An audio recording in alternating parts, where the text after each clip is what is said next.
یا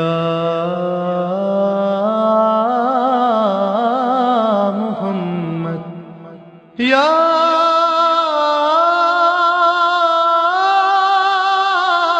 محمد یا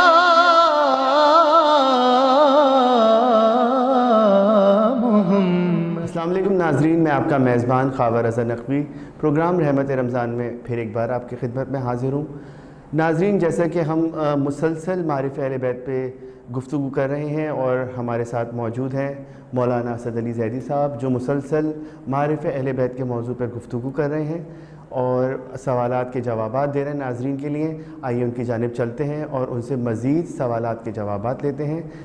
بہت شکریہ آپ کا قائم ٹی وی کی جانب سے کہ آپ اپنی مصروفیات میں سے ہمارے سحری ٹرانسمیشن کے لیے ٹائم نکال رہے ہیں، اور ہم چند سوالات آپ سے لے کر آئیں پھر اپنے ناظرین کے لیے، ذرا آپ اس پر ہم کچھ روشنی ڈالیے گا۔ میرا آپ سے پہلا سوال یہ ہے کہ ماہ رمضان میں اور ہمارے معارف اہل بیت میں کوئی ربط ہے جو آپ نے یہ موضوع ان خاص دنوں میں رکھا؟ جی، پہلے تو میں دعا گوں اپنے ناظرین کے لیے اور گزارش کروں گا کہ وہ بھی ہمیں اپنی دعاؤں میں یاد رکھیں، قائم ٹی وی کو اپنی دعاؤں میں یاد رکھیں، جن کے توسط سے یہ پروگرام آپ تک پہنچ رہا ہے، اور یہ عشرۂ برکت ہے اور یہ 16ویں سحری ٹرانسمیشن ہے جس میں ہم داخل ہو چکے ہیں، اور آپ یقیناً اوراد و وظائف سے استفادہ کر رہے ہیں، عبادات کر رہے ہیں، تو ان دعاؤں میں ہمیں بھی یاد رکھیے۔ جہاں تک گفتگو یہ ہے کہ ہمارا موضوع معارف اہل بیت، اور یہ یقیناً بڑا کلیدی سوال تھا جو کہ ہمارے سننے والوں کے ذہن میں ہو سکتا ہے کہ آیا ہو، اور یقیناً آنا بھی چاہیے کہ اسی مہینے میں، ماہ مبارک میں، معارف اہل بیت کا تذکرہ، ویسے تو جیسے ہم نے 12ویں 13ویں اور 14ویں سحری میں یہ ڈسکس کیا تھا، اس پہ گفتگو کی تھی کہ معرفت کتنی ضروری ہے، اور اس میں ہم نے ایک دعا کا تذکرہ کیا تھا جسے دعائے معرفت کہتے ہیں، اور دعائے اعتقاد کا بھی ہم نے تذکرہ کیا تھا کہ ہم یہ دعا کر رہے ہیں کہ پالنے والے اپنے نفس کی معرفت عطا کر، تیرے نفس کی معرفت اگر نہ ہو سکی تو تیرے نبی کی معرفت نہیں ہوگی، اور نبی کی معرفت عطا کر، اگر وہ نہ ہو تو تیری حجت کی معرفت نہیں ہوگی، اور حجت کی معرفت نہ ہو تو ہم اپنے دین سے بھٹک جائیں گے اور ہمارا دین ضائع ہو جائے گا۔ اور یہ نبی کی حدیث موجود ہے کہ جو مر جائے، اور طرفین کے علماء نے اس حدیث کو لکھا ہے، اس میں کسی حوالے کی ضرورت نہیں ہے، کہ جو مر جائے اور اپنے زمانے کی امام کی معرفت نہ رکھتا ہو تو وہ جاہلیت کی موت مرا۔ تو معرفت وہ خزانہ ہے جو دعاؤں کی قبولیت، اعمال کی قبولیت کا سبب ہوتا ہے۔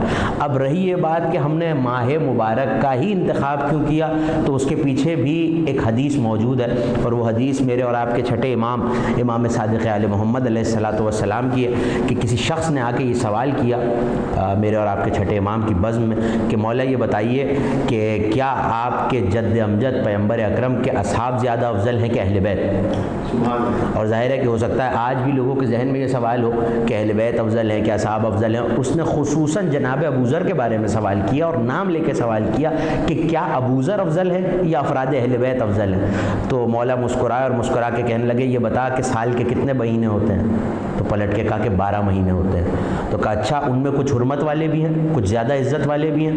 تو پلٹ کے کہا مولا 4 عزت والے ہیں، اور یہ بھی وہ قرآن کی روح سے کہہ رہا ہے کیونکہ آیت رکھی ہوئی ہے ان عدت الشہور عند اللہ 12 شہرا، اللہ کے نزدیک مہینوں کی تعداد 12 ہے، جب سے زمین و آسمان خلق ہوئے 12 ہیں، منہا 4 حرم، اور ان میں 4 زیادہ عزت والے ہیں، حرمت والے ہیں۔ تو اسی طرح وہ 4 جو ہیں جنہیں ماہ محرمہ کہا جاتا ہے، ان میں ایک محرم ہے، صفر کا مہینہ ہے، رجب کا مہینہ اور ذی الحجہ کا مہینہ، یہ حرمت والے، اور اس میں اختلاف ہے چاروں مہینوں میں کہ کون سے ہیں، لیکن بہرحال 4 حرمت والے ہیں۔ روایات کا اختلاف ہو سکتا ہے لیکن اس میں کوئی اختلاف نہیں کہ 12 میں سے 4 عزت والے ہیں۔ تو اس نے کہا کہ مولا 4 زیادہ عزت والے ہیں۔ کہا اچھا بتا ان میں ماہ رمضان ہے؟ تو پلٹ کے کہنے لگا نہیں مولا ماہ رمضان تو اس میں نہیں ہے۔ تو کہا یہ بتا کہ ماہ رمضان ان 4 مہینوں سے افضل ہے؟ کہا مولا ہاں افضل ہے۔ کہا بس ہم اہل بیت کی مثال ان مہینوں میں ماہ رمضان کی مثال، 4 مہینے چاہے حرمت والے ہوں لیکن ان کا مقایسہ، ان کا مقابلہ رمضان سے نہیں کیا جا سکتا۔ تو ہم اہل بیت پہ کسی بندے، کسی بشر کا قیاس اسی طرح نہیں کیا جا سکتا۔ ہماری مثال اصحاب رسول میں وہی ہے جیسے رمضان کی باقی مہینوں میں۔ تو اسی کی نسبت سے، اسی کی مناسبت سے ہم نے اس پروگرام کا نام ماہ مبارک میں معرفہ اہل بیت رکھا ہے، کیونکہ اہل بیت نے اپنے آپ کو ماہ رمضان سے نسبت دی ہے۔ دوسری بات یہ کہ جناب ابوذر نے ایک مرتبہ اصحاب کے مجمع میں یہ کہا کہ علی حجت برحق ہیں، اور وہاں کچھ منافقین بھی بیٹھے تھے، شمع رسالت کے پروانے ہیں، لیکن منافق دیکھیے محبت کرنے والا بھی ہوتا ہے، بغض رکھنے والا بھی ہوتا ہے، یہ دونوں چھپتے نہیں ہیں، مگر منافق کبھی ان میں چھپ جاتا ہے، کبھی ان میں چھپ جاتا ہے، اور اسی لیے حدیث پیغمبر موجود ہے کہ اگر تمہیں مومن و منافق کا فرق پتہ کرنا، اور اس حدیث کو تمام علماء نے لکھا، علماء تشیع نے بھی، علماء اہل تسنن نے بھی، کہ اگر پہچان کرنی ہو مومن و منافق کی تو علی کا ذکر کر کے دیکھ لو، منافق کا چہرہ بگڑ جائے گا، مومن کا چہرہ کھل جائے گا۔ تو ایسے میں جب جناب ابوذر نے فضائل علی پڑھے ہیں تو وہاں کچھ منافقین موجود تھے، کہنے لگے کہ ابوذر نعوذ باللہ جھوٹ بولتے ہیں، تو ایک شخص وہیں سے اٹھا ہے اور پیغمبر اکرم کی بارگاہ میں آ کے کہنے لگا کہ ابوذر نے ایسے ایسے فرمایا، تو پیغمبر نے یہ فرمایا کہ زمین نے بوجھ نہیں اٹھایا، آسمان نے سایہ نہیں کیا کسی ایسے شخص پہ جو ابوذر سے زیادہ سچا ہو۔ نبی کی جب یہ حدیث امام صادق نے سنائی ہے اس سوال کرنے والوں کو، تو اس نے کہا کہ مولا اگر زمین نے بوجھ نہیں اٹھایا اور آسمان نے سایہ نہیں کیا ابوذر سے زیادہ سچے شخص پر، تو یہ بتائیے کہ خود نبی کا کیا ہوا، خود علی کہاں گئے، حسن و حسین کہاں گئے؟ تو کہا ابھی تو تجھے بتایا کہ یہ محرم مہینوں جیسے ہیں، حرمت والے مہینوں جیسے ہیں، اور ہم ماہ مبارک جیسے ہیں، یہ کتنے ہی افضل ہو جائیں مگر ہم سے افضل نہیں ہو سکتے۔ اس نسبت سے ہم نے یہ تذکرہ ماہ مبارک میں رکھا ہے، اور اس سلسلے کا نام ہی معرفہ اہل بیت رکھا۔ جی قبلہ، میرا سوال ایک اور آپ سے یہ ہے کہ معرفت ہے کیا، اس کا مفہوم کیا ہے، ہمارے ناظرین کو وہ بھی بتا دی جائے گا۔ دیکھیے یہ تعریف اپنے آپ میں اتنی جامع نہیں اور تفصیل طلب ہے، لیکن اگر میں اس کو بالکل آسان کر کے اپنے نوجوان دوستوں کے لیے، بھائیوں کے لیے کہوں تو ایک لفظ میں معرفت یقین کا نام ہے۔ اہل بیت پہ یقین رکھنا اور ان کے مرتبے کو پہچاننا۔ اب دیکھیے یقین جب آ جاتا ہے تو شک دور ہو جاتا ہے، جب یقین ہوگا تو شک نہیں ہوگا، اور شک وہ نجاست ہے کہ جب یہ آیہ تطہیر آئی کہ انما یرید اللہ لیذھب عنکم الرجس اہل البیت ویطہرکم تطہیرا، اہل بیت ہم نے تمہیں ایسا پاک کر دیا ہے، اللہ کا ارادہ ہے کہ جیسا پاک کرنے کا حق ہے، اور رجس کو تم سے دور کر دیا۔ تو کسی نے آ کے نبی سے یہ پوچھا کہ وہ رجس کیا ہے، تو نبی نے فرمایا انما الریب هو الرجس، شک سب سے بڑا رجس ہے، ہم نے شک کو آل محمد سے دور کر دیا ہے۔ اس کا مطلب ہے کہ جتنا ذات آل محمد پہ ہمیں یقین ہوگا اتنی ہماری معرفت بلند ہوتی جائے گی، اور یہی کلیہ ہے۔ آپ معرفت کی علماء نے بحثیں کی ہیں، پوری پوری کتابیں لکھی ہیں، بہت طویل و عریض ابحاث کتابوں میں موجود ہے، لیکن اگر ایک لفظ میں معرفت کو سمیٹا جائے تو ان کی ذات کو ایسے سمجھ لینا کہ یہ خدا کی وہ حجتیں ہیں اور اس کے مظہر ہیں کہ یہ اس کے حکم سے قادر ہیں، اس کے حکم سے طاقت رکھتے ہیں، اس کے حکم سے سب سے بڑا وسیلہ ہیں، ہم انہی کے ذریعے توحید تک پہنچ سکتے ہیں۔ بس یہ معرفت ہے کہ ان کے عمل پہ سوال نہ کیا جائے، ان کے عمل کو آخر مانا جائے، جو یہ کر رہے ہیں وہ دین ہے، ان کا چلنا دین ہے، ان کا اٹھنا دین ہے، ان کا بیٹھنا دین ہے۔ اور اگر آپ معرفت دیکھنا چاہتے ہیں تو اصحاب پیغمبر میں دیکھیے کہ باقی اور جتنے اصحاب ہیں، اصحاب کی تعداد بہت زیادہ ہے، مگر دو ہستیاں ایسی ہیں کہ جنہوں نے بالیقین نبی پہ ایمان لائے، اور ایسے ایمان لائے کہ کسی نے آ کے یہ کہا کہ چاند توڑ کے دکھائیے تو مانیں گے، کسی نے کہا درخت کو بلائیے تو مانیں گے، کسی نے یہ کہا سنگریزے بولیں گے تو مانیں گے، مگر ابوذر اور حضرت سلمان، حضرت ابوذر حضرت سلمان رضی اللہ تعالیٰ عنہما علیہ السلام، یہ دونوں ہستیاں ایسی ہیں، اور میں بڑی ذمہ داری سے کہہ رہا ہوں، انہوں نے پوری زندگی میں نبی سے ایمان لانے کے لیے معجزہ طلب نہیں کیا۔ انہوں نے نبی سے ایمان لانے کے لیے نہیں کہا کہ آپ فلاں معجزہ دکھائیں گے تو ہم ایمان لائیں گے، بلکہ انہوں نے تو بشارت سنی اور نبی پہ ایمان لے آئے۔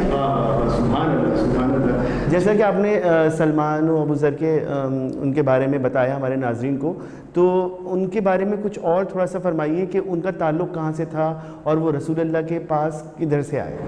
دیکھیے پہلے تو یہ حدیث موجود ہے کہ ایمان کے درجے ہیں، معرفت کے درجے ہیں، اور سلمان 10 درجے ایمان پر ہیں، منیت کا درجہ رکھتے ہیں، لیکن جناب ابوذر کا درجہ بھی ایک ہی درجہ پیچھے ہیں حضرت ابوذر، 90 درجے پہ حضرت ابوذر علیہ السلام، اور 10ویں درجے پہ حضرت سلمان ہے، سلمان محمدی 10واں درجہ رکھتے ہیں، جناب ابوذر 9واں درجہ رکھتے ہیں۔ اور یہ حدیث موجود ہے کہ اگر ابوذر کو پتہ چل جائے کہ سلمان کے دل میں کیا ہے، یا اسے قتل کر دے یا اس کے قاتل پر رحمت کی دعا کرے، کیونکہ ہم نے ابھی 12 رمضان کو اخوت کا تذکرہ کیا تھا، تو بھائی بنایا ہے سلمان اور ابوذر کو آپس میں، لیکن امام کی حدیث موجود ہے کہ ہماری حدیث، ہمارے فضائل مشکل ہیں، مشکل سے ہاتھ لگتے ہیں، اور نبی نے بھائی بنایا تھا سلمان و ابوذر کو، لیکن جو باتیں سلمان کے دل میں تھیں اور وہ برداشت کر لیتے تھے، وہ باتیں ابوذر کا دل شاید قبول نہ کرتا۔ فما ظنک بسائر الناس، پھر لوگوں کے بارے میں تمہارا کیا گمان ہے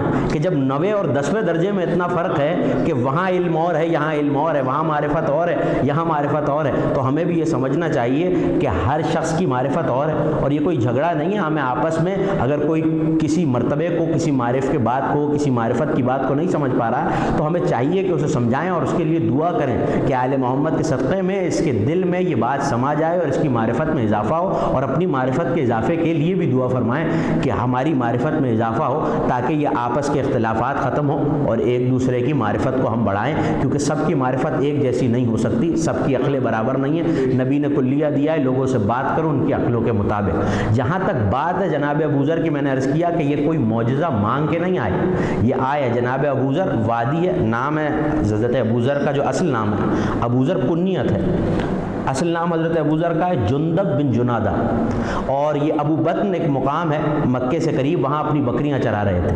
ایسے میں بکریاں چراتے ہوئے ایک بھیڑیا آ گیا جس نے دائیں جانب سے حملہ کیا، تو انہوں نے اسے بھگایا مار کے، وہ پھر بائیں سے آ گیا، پھر بھگایا تو تیسری طرف سے آ گیا، پھر بھگایا تو چوتھی طرف سے آ گیا، تو تنگ آ کے جناب ابوذر نے کہا ما اقل حیا کا یا ذئب، میں نے تجھ سے زیادہ بے حیا بھیڑیا نہیں دیکھا۔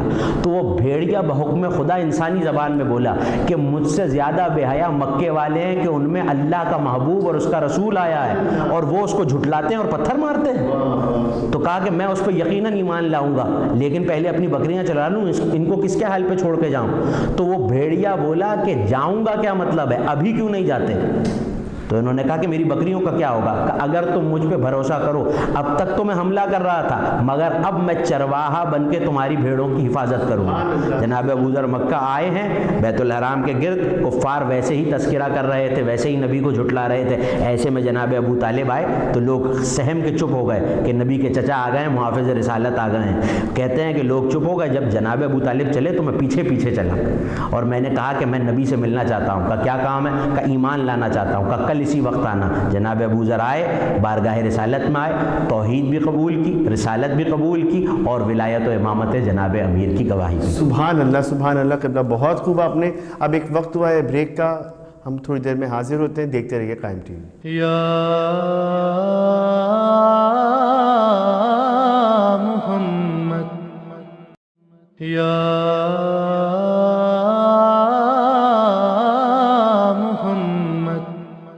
علی علی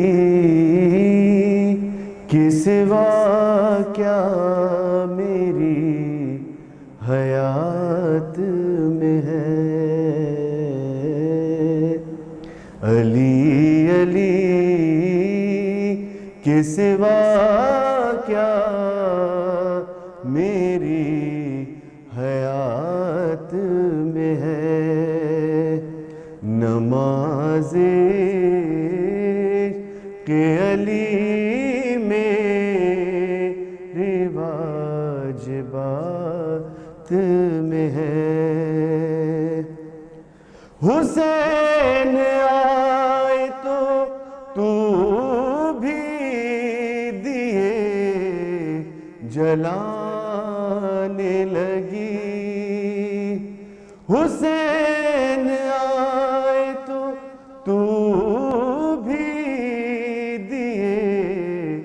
جلانے لگی، ہوا چراغ بجھانا تیری صفات میں ہے، نماز کہ علی میرے واجبات میں ہے، جی قبلہ، اب ہم اپنا موضوع وہیں سے شروع کرتے ہیں. آپ نے جناب ابوذر کا ذکر کیا، اب جناب سلمان کے بارے میں بھی ہمارے ناظرین کو کچھ بتائیے کہ ان کے کچھ خاص واقعات ہیں مولا علی سے، اور مطلب ان کا تعلق کہاں سے تھا اور وہ کیسے رسول کی خدمت میں حاضر ہوئے. جی، ہم نے وقفے سے پہلے جناب ابوذر کا تذکرہ کیا، اور میں یہ گفتگو اس لیے شروع ہوئی ہے کہ معرفت کیا ہوتی ہے اور کس طرح پہچانا جاتا ہے مقام نبوت و مقام ولایت و امامت کو. بغیر معجزہ طلب کیے یہ دونوں ہستیاں نبی پر ایمان لائی ہیں. جناب ابوذر کا تذکرہ ہمارے سامعین سن چکے. جناب سلمان جو کہ منیت کی منزل پر ہیں، منا اہل بیت کی سند پر تشریف فرما ہیں، اور جسے شہزادی چچا کہہ دیں اور جناب حسنین نانا کہہ دیں تو پھر اور کیا مرتبہ چاہیے. اور نبی کی حدیث موجود ہے کہ سلمان اتنا مشتاق نہیں ہے جنت جانے کا جتنا جنت کو شوق ہے کہ سلمان مجھ میں آ جائے. تو یہ حدیثیں موجود ہیں، اور علماء نے پوری کتاب لکھی ہے. علامہ مرزا نوری کی پوری کتاب موجود ہے، نفس الرحمن فی فضائل حضرت سلمان.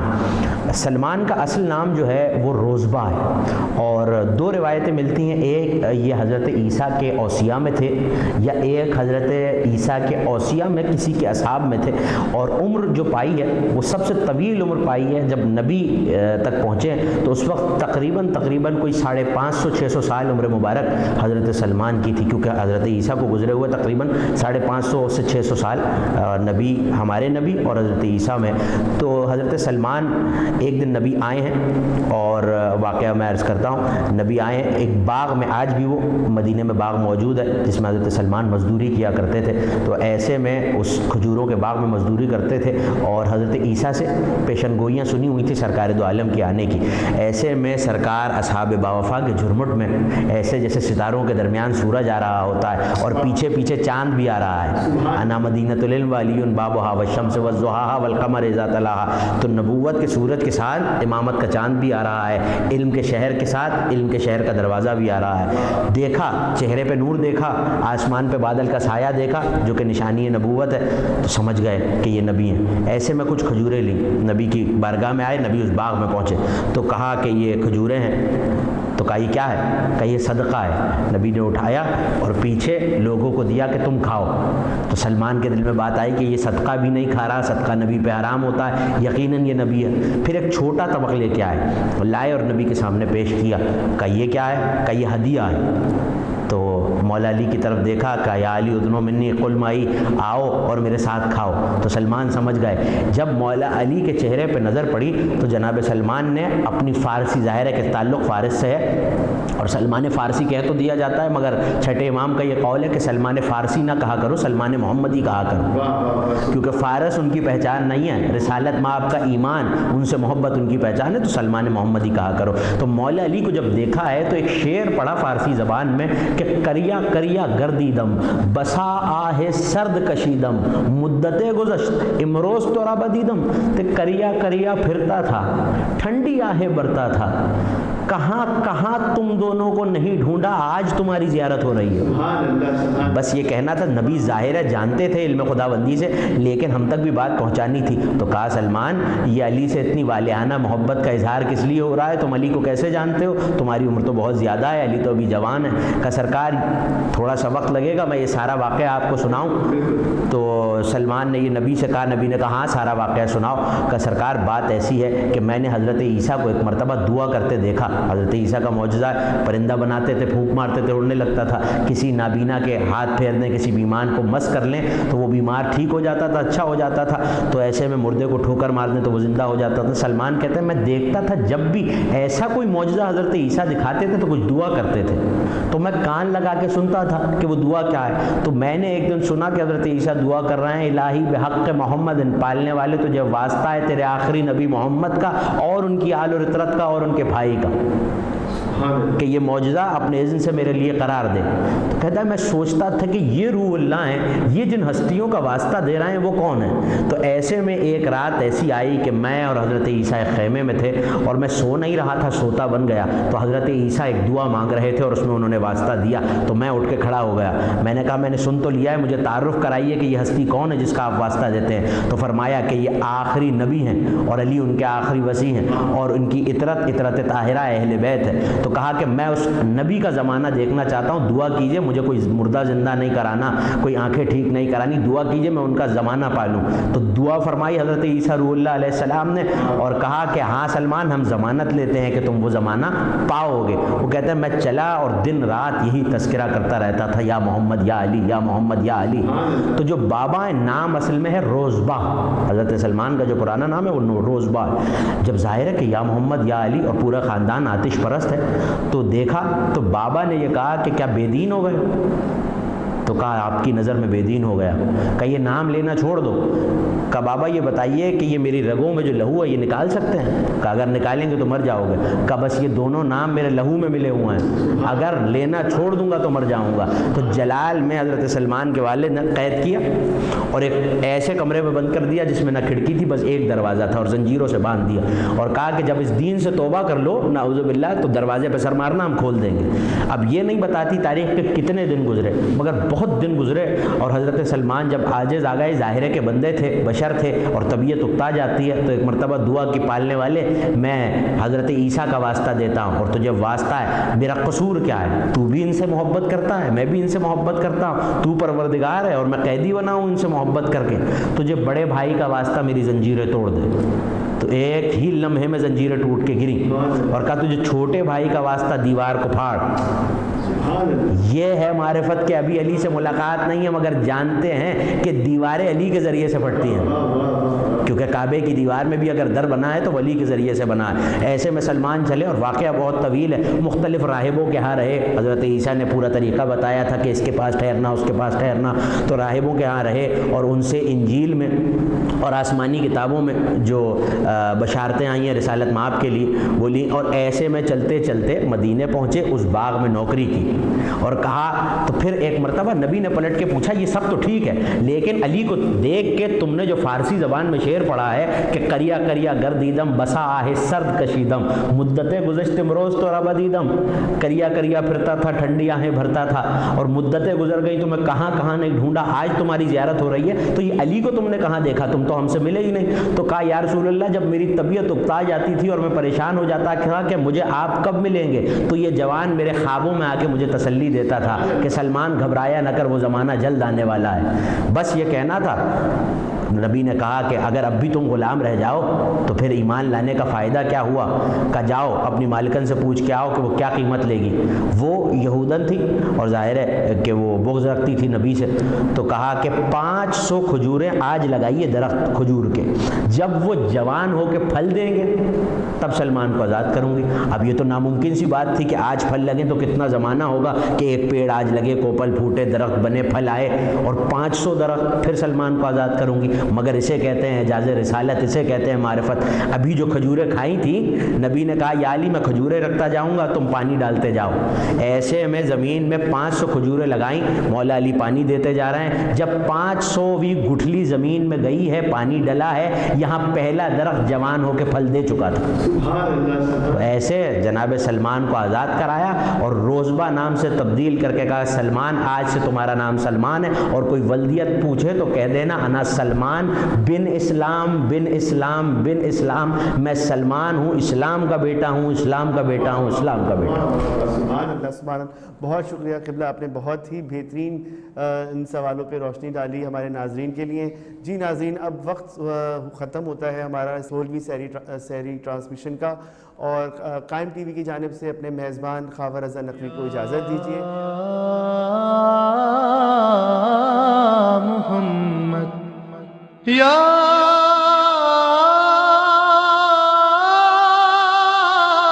محمد یا محمد یا